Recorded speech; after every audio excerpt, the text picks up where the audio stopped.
Selama kita belum mati dalam keadaan itu, dalam keadaan husnul khatimah, kita kada tahu apakah kita lebih baik daripada orang, lebih terhormat, lebih mulia daripada orang. Nah, oleh karena itu, perasaan lebih baik, lebih mulia, lebih terhormat daripada orang itu tercela. Kalau sudah kita berada di surga, ayo kita merasa lebih baik daripada orang yang di neraka situ. Itu sudah pasti. Nah, sedangkan kita masih dalam dunia, masih dalam keadaan seperti ini, kita belum tahu akhir hayat kita. Apakah kita ini orang mulia atau orang yang hina.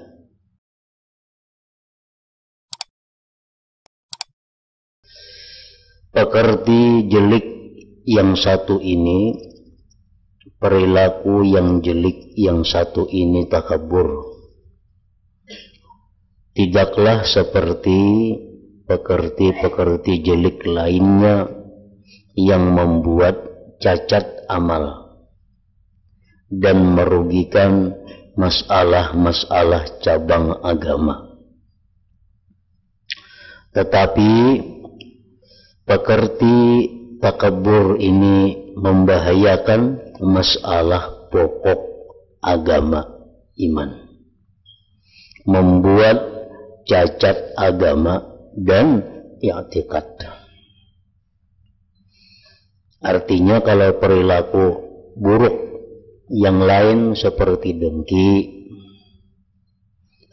tamak, itu hanya merusak akan cabang agama.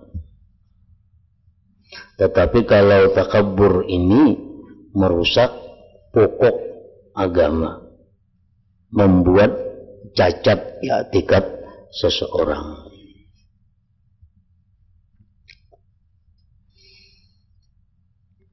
Apabila kelakuan ini, takabur itu menjadi kuat dan menguasai, tidak lagi bisa memperdapati kebaikan. Wal'iyadzu billah, dan berlindung dengan Allah daripada sifat takabur ini. Takabur itu ta'rifnya adalah tardul haq wa ghamsun nas.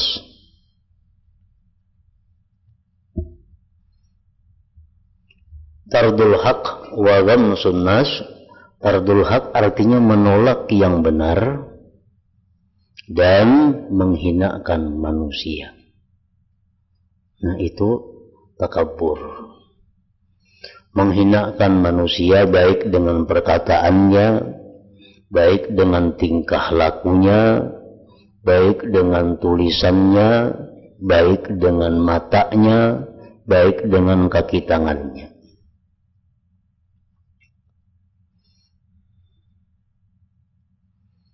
Takabur itu merupakan buah atau hasil dari sifat yang bernama kibir.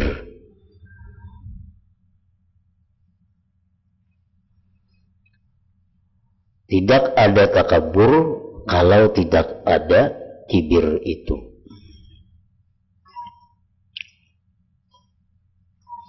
Nah, kibir itu apa?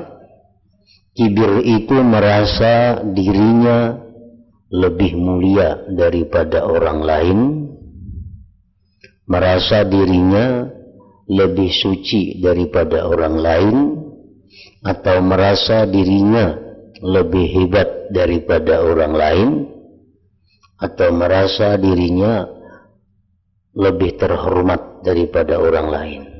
Itu perasaan yang dinamakan kibir. Dari sifat kibir itu lalu timbul takabur, menolak kebenaran, menghinakan manusia.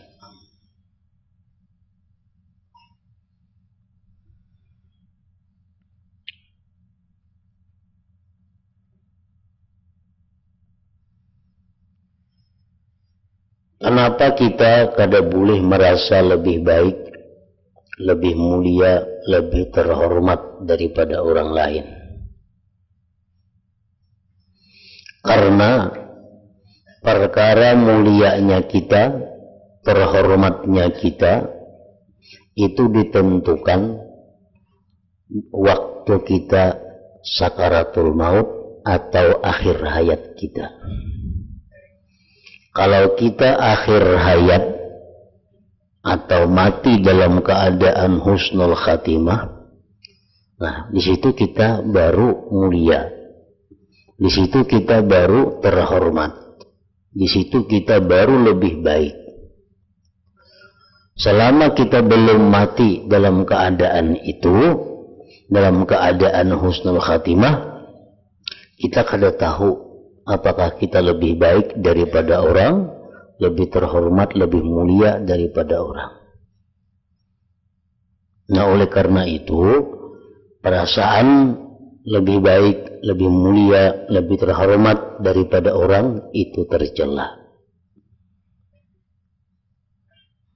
Kalau sudah kita berada di surga, ayuh kita merasa lebih baik daripada orang yang di neraka situ.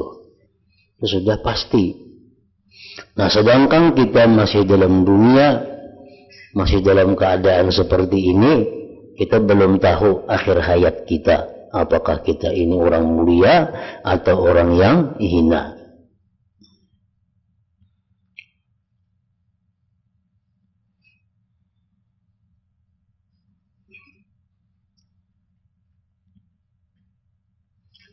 Para ulama telah meneliti dari mana perasaan baik, perasaan mulia itu timbul di dalam hati kita. Dari mana datangnya perasaan kita ini terhormat daripada orang lain.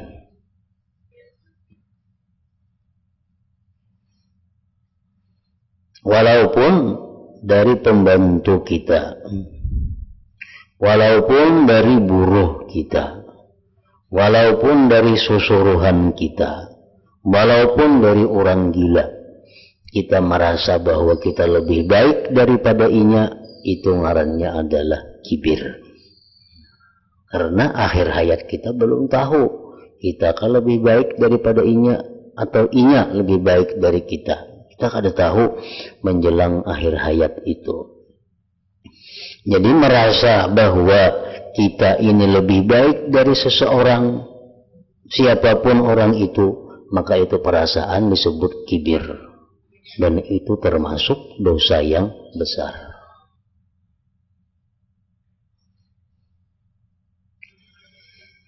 Jadi para ulama tadi telah meneliti di mana kebiasaan itu datangnya perasaan lebih baik, lebih terhormat, lebih mulia daripada orang lain. Penyebab pertamanya bisa datang dari ilmu.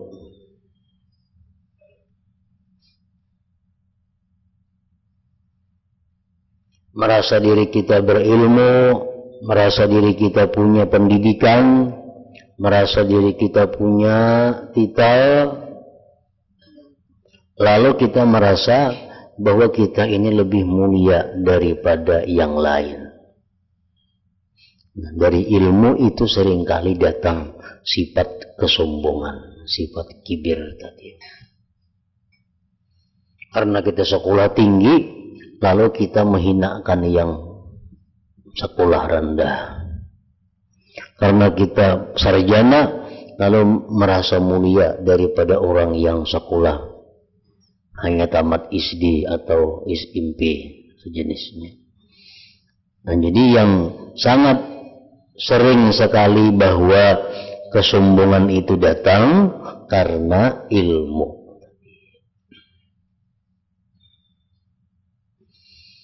Yang kedua, sifat kibir itu datang kepada kita, kepada seseorang, berasal dari amal. Dari amal, inya merasa dirinya ini pak ibadat, merasa dirinya ini banyak amaliyah, merasa dirinya ini banyak wirid, lalu menganggap dirinya itu lebih mulia, lebih terhormat daripada nangkada pa amal.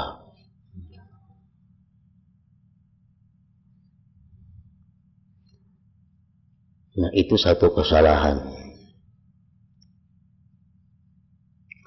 Yang ketiga,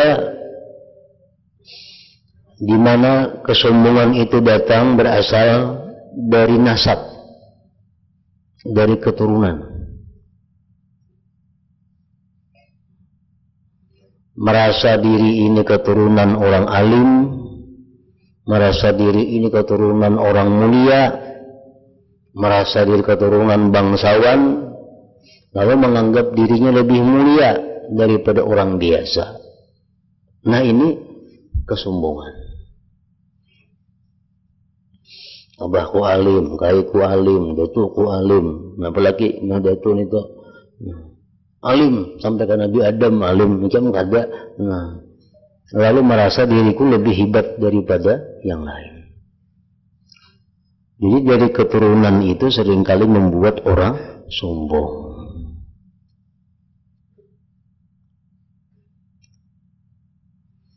Yang ketiga, yang keempat, ghina, kekayaan. Karena dirinya merasa kaya, dirinya merasa punya harta yang berlimpah ruah, lalu merasa dirinya lebih mulia, merasa dirinya lebih afdal, merasa dirinya lebih baik, lebih terhormat.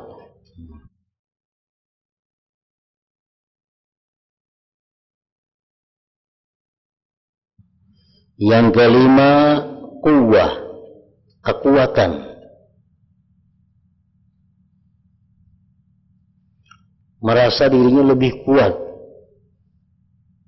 Baik kuatnya itu karena kuat tenaga, atau kuat itu karena kuatnya kedudukan atau pangkat jabatannya, lalu merasa bahwa dia lebih baik, dia merasa lebih mulia dari orang lain.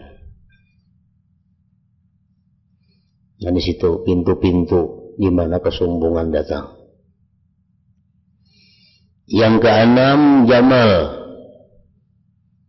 keelokan, ketampanan, kecantikan, keindahan, kebungasan.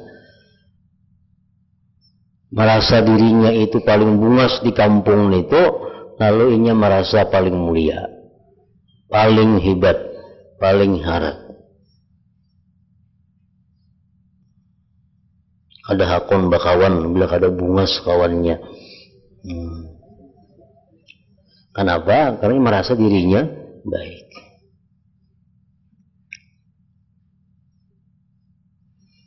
Yang ketujuh, kasratul atba', banyak pengikut, banyak mempunyai pasukan. Nah, itulah penelitian para ulama-ulama kita yang dahulu, di mana datang kepada kita pintu kesombongan melalui itu tadi. Nah, oleh karena inya itu merasa kibir, timbul takabur. Ini takabur ini anaknya oleh kibir, anaknya. Ghamsun nas tardul haq wa ghamsun nas, menolak yang benar, menghinakan manusia. Ini kada kawan menerima nasihat kalau nasihat itu datang dari kawan. Ini kada mau menerima nasihat kalau nasihat itu datang dari orang yang lebih di bawah. Ini akan menerima nasihat kalau yang menasihati itu orang yang lebih terhormat daripada dia. Nah, ini takabur, tardul haq, menolak kebenaran. Bahayanya kesombongan, bahayanya takabur bukan hanya merusak cabang agama, tetapi merusak akidah, merusak iman.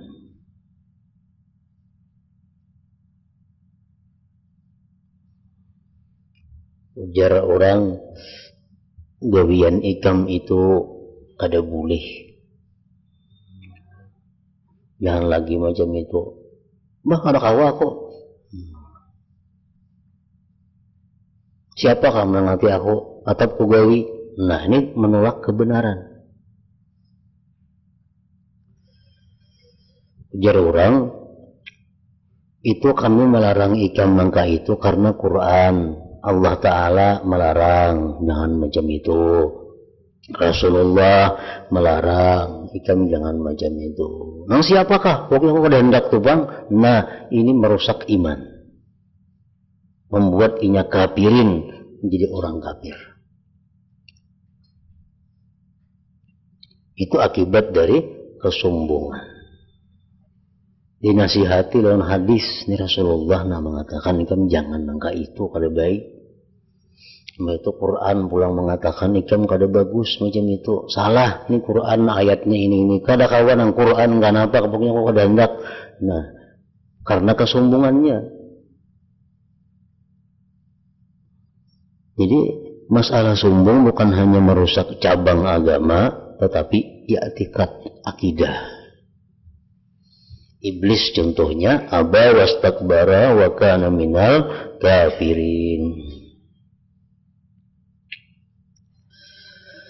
Maka afat atau bahaya yang timbul dari kelakuan sombong itu pada pemiliknya paling sedikit ada 4, yaitu 1, terhalangnya perkara hak dan kebutaan hati, tidak bisa mengetahui ayat-ayat Allah serta tidak dapat memahami hukum-hukum Allah. Nah, orang yang sombong itu dihalang Tuhan, dihijab Tuhan, kada bisa inya itu memahami hukum Allah.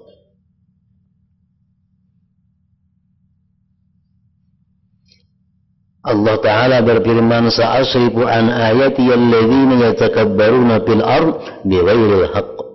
Artinya aku akan memalingkan, menjauhkan dari ayat-ayatku orang-orang yang takabur di muka bumi tanpa hak.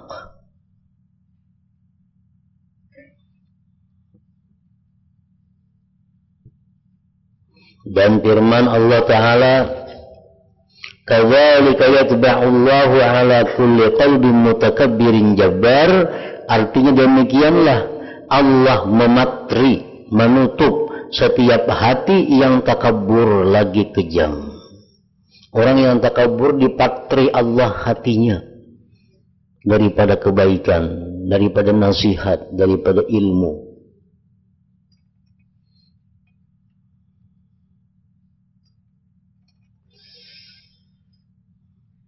Yang kedua, bahayanya daripada takabur itu mendapat kemurkaan dan kebencian Allah. Allah Ta'ala berfirman, innahu la yuhibbul mustakbirin. Artinya sungguh Allah tidak menyukai orang-orang yang takabur.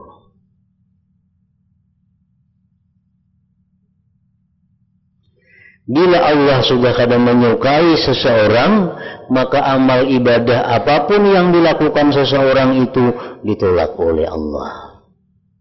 Ditolak oleh Allah sebelum dia bertobat, sebelum dia kembali.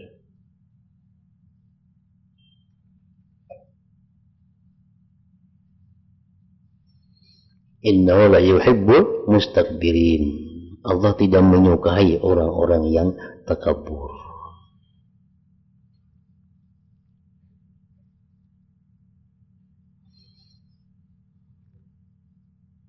Diriwayatkan bahwa Nabi Musa alaihi salam pernah bertanya, wahai Tuhanku, siapakah makhluk yang paling engkau benci?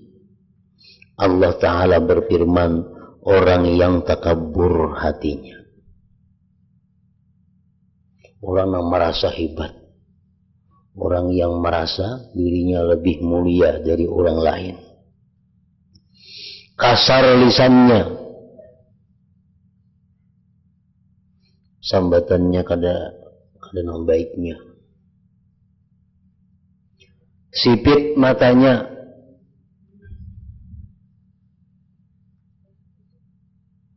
Artinya tidak bisa menangis.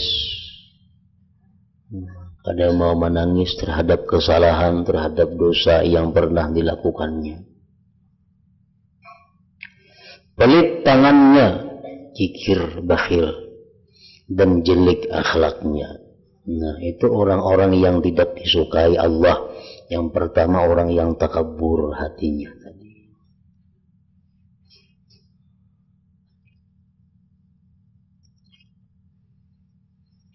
Yang ketiga, bahaya daripada takabur, terhina dan tersiksa di dunia dan akhirat. Hatim rahimahullah berkata, jauhilah kematian dalam keadaan salah satu dari 3 hal ini. Pertama takabur, yang kedua tamak, dan ketiga angkuh. Sebab orang yang takabur itu tidak akan dikeluarkan Allah dari dunia sebelum kehinaannya ditunjukkan kepada keluarga dan pelayannya yang paling hina. Jadi orang-orang yang sombong itu artinya belum inya mati sudah dihinakan orang, sudah dicaci maki oleh orang. Beluman lagi inya mati.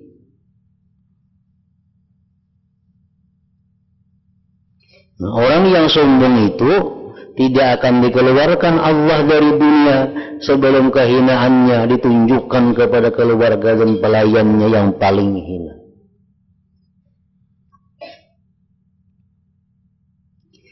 Dan orang yang tamak tidak akan dikeluarkan Allah Ta'ala dari dunia sebelum ia berhajat kepada sepotong roti atau seteguk air dan ia tidak bisa menelannya. Artinya orang tamak itu orang yang mati dalam keadaan kelaparan, kehausan.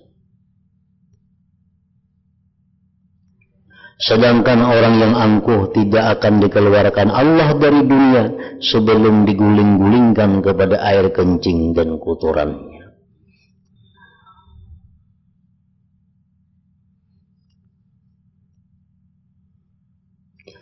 Ada yang mengatakan barang siapa takabur tanpa hak, maka ia bakal hina dengan sebenarnya. Takabur tanpa hak artinya takabur nang kada bujur. Jadi takabur itu ada juga nang bujur. Takabur itu ada yang disuruh. Apabila kita disuruh takabur, di waktu kita berhadapan dengan orang takabur. Di waktu kita berhadapan orang takabur, kita berhadapan orang yang sombong, kita disuruh sombong. Nah, ini takabur yang benar. Tujuannya apa? Untuk melemahkan ketakaburan orang itu, untuk menghancurkan ketakaburan itu. Misalnya ada orang takabur mengisah-ngisahkan tentang kehebatan dirinya, tentang keberanian dirinya. Lalu kita disuruh takabur kepada orang itu supaya orang itu lemah, supaya orang itu kalah. Ini takabur yang benar. Asalkan apa yang kita sampaikan itu kebenaran yang ada pada kita.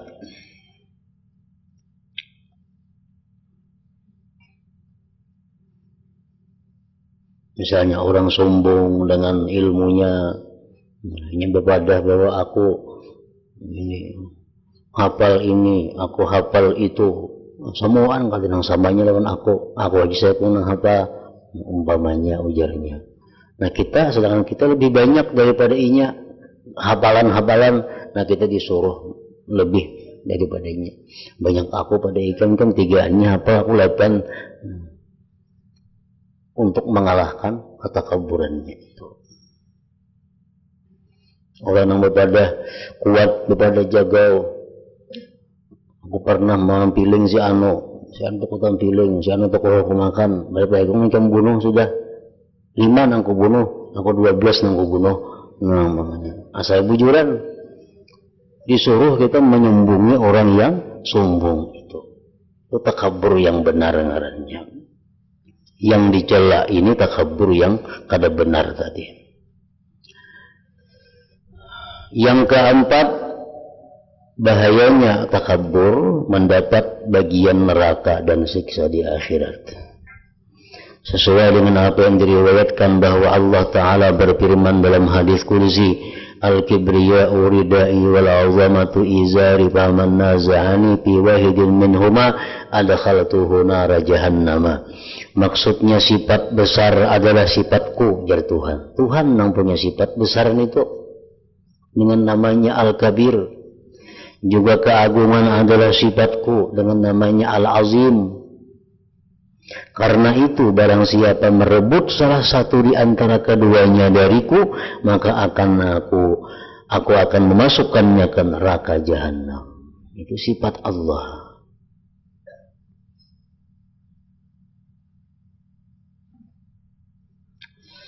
Kelakuan yang dapat meluputkan engkau dari ma'rifatullah dan memahami makna ayat-ayat Allah serta hukum-hukumnya yang merupakan dasar semua urusan agama. Lagi pula dapat menimbulkan kemurkaan Allah kepada engkau, kehinaan dunia dan neraka di akhirat itu. Tidak seyogianya bagi orang yang berakal melupakan begitu saja. Jadi takabur ini selalu datang kepada hati kita. Bila kita mempunyai ada ilmu, mempunyai ada amalia, atau mempunyai kekayaan, atau mempunyai kekuatan, takabur itu pasti datang kepada kita setiap saat. Nah, bila kita waspada, kita menyadari, oh aku ini takabur pun macam ini, aku salah kalau macam ini, aku minta ampun kepada Allah.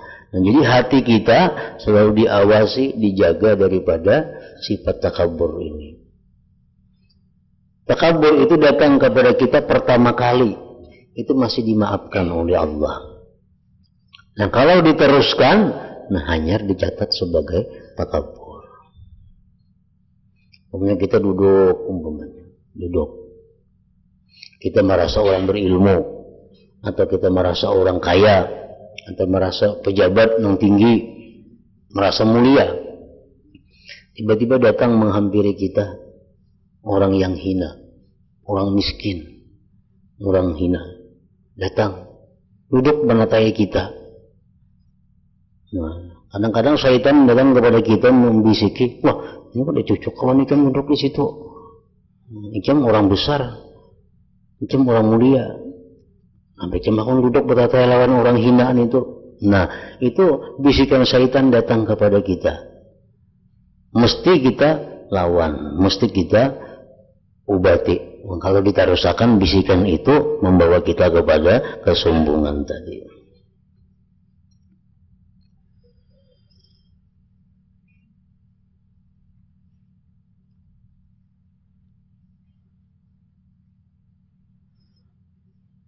Kelakuan yang dapat meluputkan engkau dari ma'rifatullah dan memahami makna ayat-ayat Allah serta hukum-hukumnya yang merupakan dasar semua urusan agama, lagi pula dapat menimbulkan kemurkaan Allah kepada engkau, kehinaan dunia dan neraka di akhirat itu. Tidak seyogianya bagi orang yang berakal melupakan begitu saja, sehingga tidak mau memperbaiki diri dengan menghilangkan kelakuan tersebut, dengan takut menjaga diri dan memohon perlindungan kepada Allah dari kelakuan itu. Takabur mesti kita buang dengan cara melawan kehendak diri. Orang takabur itu banyak tanda-tandanya. Antara lain tanda orang takabur kadang mau bakawan lawan orang yang di bawahinya. Itu tandanya orang takabur. Nah, kadang mau bakawan orang di bawahinya, paling kadang kawan itu seangkatan sederajat inya. Yang kedua, tanda orang takabur kalau disamai orang. Ini kalau mau samai orang, sandalnya kah, tapihnya kah, bajunya kah, kakambannya kah, kopiahnya kah, napa ada mau sama orang. Bila orang adanya main nukar beriakannya punya. Yang dihendak sama, harus ini pembelainnya pada orang. Karena merasa dirinya lebih mulia bang, lebih hebat bang. Ya, orang lain menyamai kada hebat lagi ngarannya. Ini mengapa hajinya mesti lain pada orang. Mesti kada baik ya, asal lain pada orang. Nah, itu tanda-tandanya.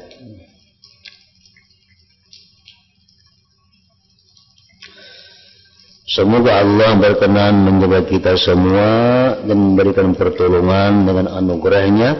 Amin ya rabbal alamin. Inilah sebagian apa yang ada dalam pikiranku mengenai 4 afat, 4 penyakit yang merusak, mengganggu ibadah kita. 1. Melanturnya angan-angan. 2. Tergesak-gesak.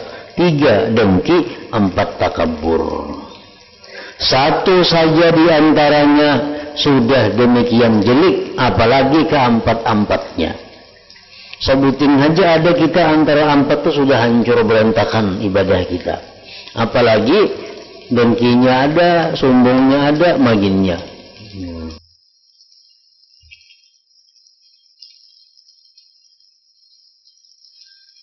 Jika engkau berkata apabila masalahnya demikian, yakni afat penyakit 4 macam pekerti ini dan kewajiban menjaga dirinya, maka tidak boleh tidak harus mengetahui hakikatnya dan ta'rifnya. Karena itu terangkanlah hal itu supaya aku mengetahui bagaimana cara menjaganya. Dengaran panjang angan-angan itu kayak apa cara menjaga diri daripadanya. Dengaran tergesak-gesak itu kayak apa, bagaimana cara menjaga diri daripadanya. Dengaran dengki kayak apa caranya, kayak maksud dengki kayak apa cara menjaga diri daripadanya. Nah, ketahuilah bahwa masing-masing dari 4 pekerti itu ujar Imam Ghazali telah kuterangkan panjang lebar dalam kitab Ihya Ulumuddin. Di situ selengkapnya ada. Dengaran takabur itu kayak apa cara mengobatinya, kayak apa cara menghilangkannya. Dengaran dengki itu kayak ini cara mengobatinya. Dan kitab Asrar Muamalatiddin. Dan kitab ini, Minhajul Abidin ini, aku hanya menyebutkan masalah yang tidak harus diketahui dan sama sekali tidak boleh ditinggalkan. Baiklah, aku mulai menuturkannya satu persatu. Mengenai angan-angan. Apa yang dimaksud dengan panjang angan-angan? Sebagian besar ulama kita mengatakan melanturnya angan-angan ialah menginginkan hidup untuk waktu yang panjang dengan memastikan.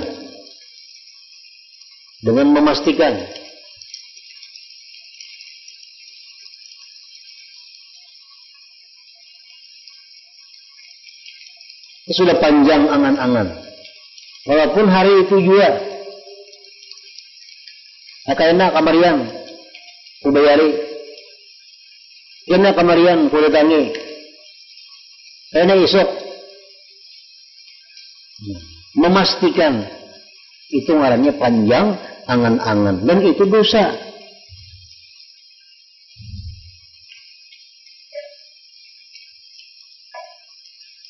Sedangkan pendeknya angan-angan yaitu tidak memastikan dalam berangan-angan itu. Misalnya mengkaitkannya dengan istisna insyaallah, dengan kehendak dan ilmu Allah dalam menuturkannya, atau dengan syarat baik dalam menginginkannya. Apabila kita kawal isuk insyaallah, nah itu selamat dari panjang angan-angan. Ada istisnanya. Jadi insyaallah itu yang menghalangi, yang menyelamatkan dari dosa. Masalah di lisan atau dalam hati, terserah aja mengandaknya. Ini isuk beres saja. Tapi dalam hati kita, insya Allah, selamat aja juga. Maka diucapkan di mumpung, insya Allah ya sama aja juga.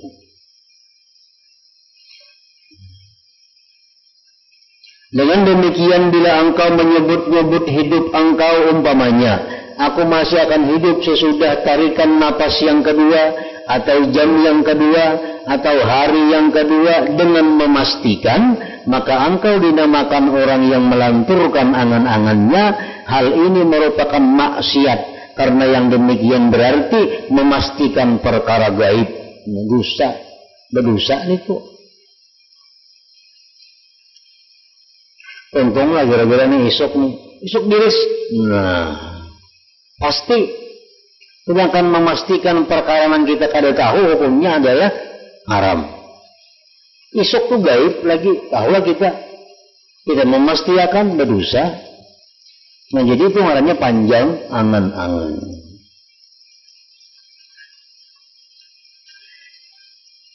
Jika engkau membuat kait, mengikat artinya angan-angan itu dengan kehendak Allah dan ilmu Allah, lalu engkau berkata, aku akan hidup insya Allah, berarti engkau keluar dari hukum angan-angan dan bisa disifati sebagai orang yang meninggalkan angan-angan.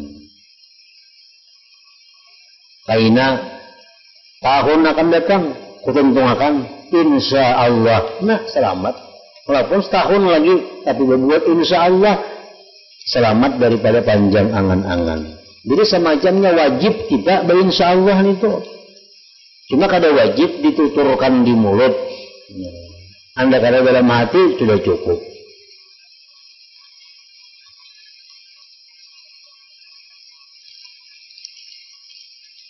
Orang-orang yang kada beriman atau kekanakannya kada akan berinsya Allah, padahalnya kada pasti. Bila dah pasti hanya pada akannya bujur. Nah, karena insya Allah besok kebayari. Yang insya Allah biar pasti aja. Nah, ya Allah. Itu orang kada beriman. Dan insya Allah kada akannya. Pasti aja harus insya Allah.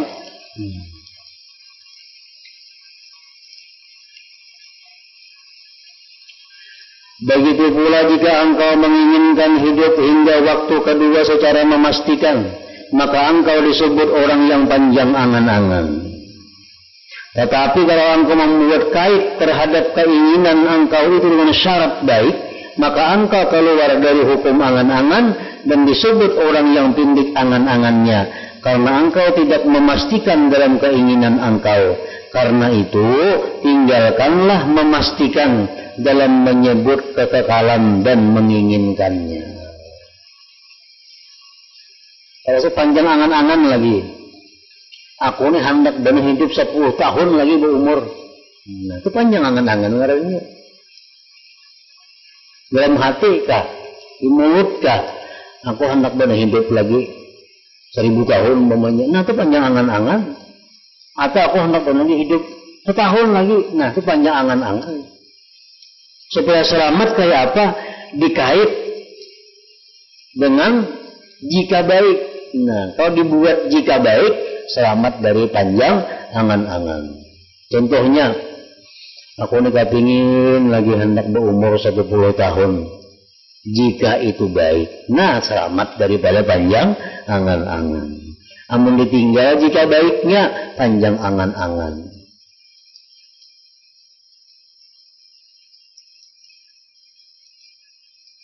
Jadi ada 2 yang menyelamatkan kita dari panjang angan-angan. 1, insya Allah. Yang kedua, syarat jika baik. Dalam hati, kepingin ya aku lagi hidup 10 tahun. Amun baik, nah amun baik, ayo buati amun baiknya itu.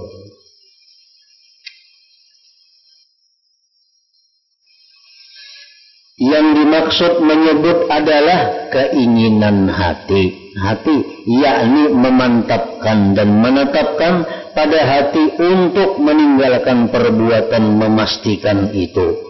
Pahamilah keterangan ini, mudah-mudahan mendapatkan petunjuk insya Allah.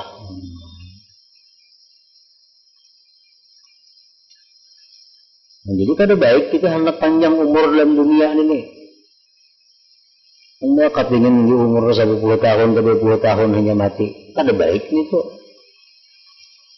Kalau kada ditambahi, jika baik. Hendak lagi berumur 20-30 tahun, amunnya baik, amunnya membawa kebaikan. Nah,